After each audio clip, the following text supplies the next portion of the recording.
जिना से भी ज्यादा वो है अपने हाथों से अपने ऊपर गुस्ल को फर्ज करना। मुझे इससे आसान और इससे बाहया अल्फाज इस गुनाह के हवाले की तशरीह के लिए नहीं मिल पा रहे हैं कि लोग अपने हाथों से, नौजवान हमाम के अंदर बैठकर, बैतुल खला में बैठकर, तन्हाई में बैठकर अपने हाथों से अपनी इस्मत से खेलते हैं और वो अपने हाथों से अपने ऊपर गुस्ल को फर्ज करते हैं। ये क्या है? अल्लाह के रसूल सल्लल्लाहु अलैहि वसल्लम फरमाते कि जो अपने हाथों से अपनी शर्मगाहों से खेल कर अपने ऊपर गुस्ल लाजिम करें, आका फरमाते अल्लाह की, सारे फरिश्तों की और मुझ मोहम्मद की उस पे लानत हो।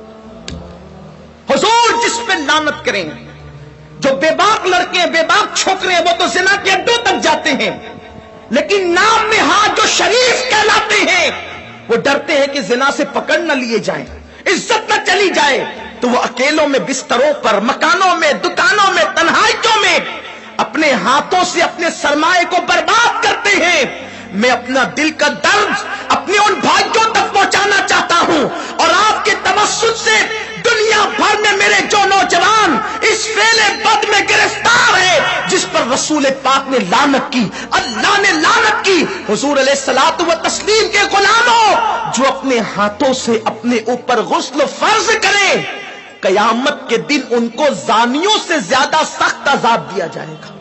जिना करने वालों से बदतरीन अजाब उन लोगों को दिया जाएगा। और मेरे आका अलैहिस्सलाम फरमाते हैं कयामत के दिन कुछ लोग ऐसे होंगे जिनके हाथ हामिला होंगे, हाथों पर हमल के आसार होंगे। सहाबा ने अर्ज़ की या रसूल अल्लाह, लोगों के, मर्दों के हाथ हामिला होंगे?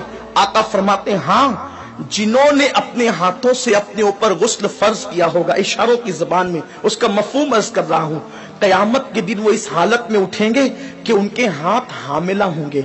और याद रखना, ऐसा करने वाले उनके चेहरों पर फटकार बरसती है, आंखों के इर्द गिर्द काले काले हल्के पड़ जाते हैं, गड़े पड़ जाते हैं, आंखें अंदर को धंस जाती है, जिंदा रहकर भी इंसान मुर्दा नजर आता है। और अगर 1 महीने तक ये फेले बद कर लिया, सारी जिंदगी उसकी आदत पड़ जाती है। एक वक्त तो वो आता है कि इंसान शादी के काबिल नहीं रह जाता। जब माँ बाप शादी का प्लान पेश करते हैं, इधर मुंह छुपा रहा है, उधर मुंह छुपा रहा है, गोया कि अपनी जिंदगी को तबाह कर चुका है, बर्बाद कर चुका है। सुन्नी दावत इस्लामी के इज्तिमा में आने वालों, वक्त के इख्तिसार को मलहूज रखते हुए बस इतना पैगाम आपको दे दूं, अगर आज से पहले किसी ने अपने हाथों अपने ऊपर गुस्ल फर्ज करके हुजूर की लानत मोल ली है, अल्लाह उसके रसूल की लानत का वो शिकार हुआ है, अल्लाह अकबर, तो वो आज इस सुन्नी इज्तिमा में सच्ची तौबा करे। इसलिए कि तौबा इंसान की जिंदगी को बदल देती है। ये तौबा ही है जिसने फुज़ैल इब्न अयास को औलिया का ताजदार बनाया। ये तौबा ही है जिसने बिश्र हाफी को बगदाद के मैखाने से निकालकर काबे का मुजावर बनाया और 2 लाख हदीसों का हाफिज बना दिया। ये तौबा ही है जो इंसान को बहुत बुलंद मर्तबे तक ले जाती है। आज सच्ची तौबा कर लें, इसलिए कि तौबा करोगे नजात पाओगे। एक हदीस पाक का खुलासा इख्तिसार से और अपनी गुफ्तगू तमाम करूं, जब भी ऐसे गुनाह करने को दिल चाहे तो उस वक्त इतना सोचना कि अल्लाह देख रहा है। अगर ये सोच करके गुनाह छोड़ दिया तो जिंदगी कामयाब है। मेरे आका अलैहिस्सलाम ने इस हदीस को, अब्दुल्ला इब्न उमर कहते हैं मेरा बचपना था, कमोबेश 7 मरतबा मैंने हुजूर से ये हदीस सुनी है। आका फरमाते हैं किफ्ल नाम का बनी इसराइल में एक शख्स था, एक जवान था, गुनाह करना उसकी आदत थी। एक मरतबा एक लड़की को पैसों की जरूरत थी, मोहल्ले में किसी ने नहीं दिया, सैकड़ों की जरूरत थी, उसने हजारों दे दिए। लड़की ने शुक्राने के तौर पे उसे देखा, उसने लड़की को कहा एक काम करो, मैंने इतने पैसे दिए हैं, इसके बदले में कुछ नहीं चाहता, बस इतना चाहता हूं कि तुम मेरे घर चलकर थोड़ी देर बैठ जाओ और मुझसे कुछ बातें कर लो। लड़की चली गई, उसने सारी खिड़कियां और दरवाजे बंद कर दिए और लड़की के साथ बैठकर बातें करने लगा। जब खिसक करके आगे गया तो लड़की के बदन पर कपकपी तारी हो गई, वो उठकर खड़ी हो गई। उसने पूछा ए लड़की, तेरी मदद किसी ने तो नहीं की, फिर आखिर इस खिड़की दरवाजों के बंद होने के बाद तू کس سے ڈرتی ہے؟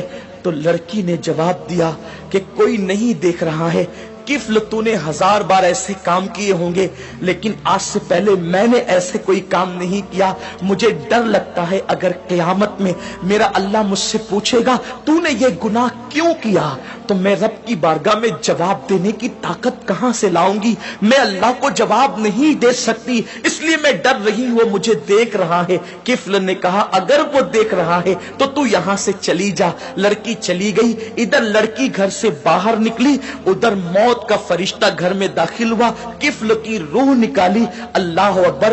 یعنی اگر کفل گناہ سے نہ بچتا تو کس حالت میں اس کو موت آتی، ذرا سوچیں۔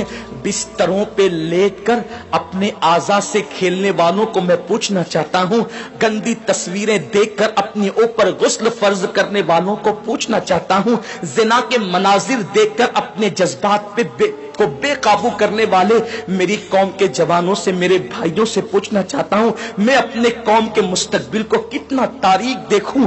جو قوم کبھی مصلی پر رات گزارتی تھی، پاک آنکھوں کو رو رو کر کے پاک کرتی تھی، آج اس قوم کے جوان بستروں پہ ناپاک ہو رہے ہیں، اپنے ہاتھوں سے ناپاکی کو خرید رہے ہیں۔ اللہ اکبر!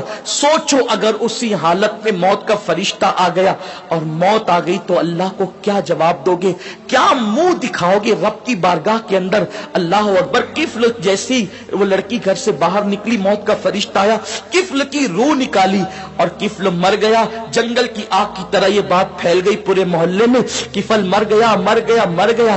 کچھ عابدان اور زاہدان نے خشک نے باتیں کی، اتنا پاپی تھا، پتہ نہیں اس کا منہ کیسا ہو گیا ہوگا۔ ایسے میں کسی نے کہا کچھ بھی تھا لیکن کلمہ پڑھنے والا تھا، اس کی میت میں جانا تو پڑے گا۔ جب لوگ اس کی میت میں گئے تو اس کے گھر پر قدرتی قلم سے لکھا ہوا تھا کہ کفل اللہ سے ڈر کر ایک گناہ سے بچ گیا، اللہ نے اس کی ساری زندگی کے گناہوں کی مغفرت فرما۔ آؤ ہم بھی سچے دل سے توبہ کر لیں، رب کو منا لیں۔ زندگی کا کوئی بھروسہ نہیں، اور اتنے بڑے اجتماع میں آئے ہو، میں تو بس اتنا کہتا ہوں یہاں سے جاؤ تو یہ عزم لے کر جاؤ، انشاءاللہ نہ گناہ کریں گے نہ گناہ کرنے دیں گے۔ اپنے علاقوں میں جا کر سنی دعوت اسلامی کی شاخیں قائم کریں گے، برکات شریعت کا درس دیں گے، اجتماع کریں گے تاکہ ہمارے نوجوان گناہوں سے بچ سکے۔ ممکن ہے اپنی فغاں سے چند لوگ ہی بچ جائیں تو یہی اپنے لیے نجات کو کافی ہے۔ اللہ تبارک و تعالیٰ سے دعا ہے میرا اللہ مجھے آپ سب کو عمل کی توفیق دے۔ باتیں تو بہت ہے لیکن وقت مختصر ہے۔ یہ قصہ لطیف ابھی ناتمام تھا، جو کچھ یہ قصہ لطیف ابھی ناتمام ہے، جو کچھ بیاں ہوا وہ آغاز باب تھا۔ گفتگو کے درمیان کوئی غلطی اللہ معاف فرمائے۔ وما علینا الا البلاغ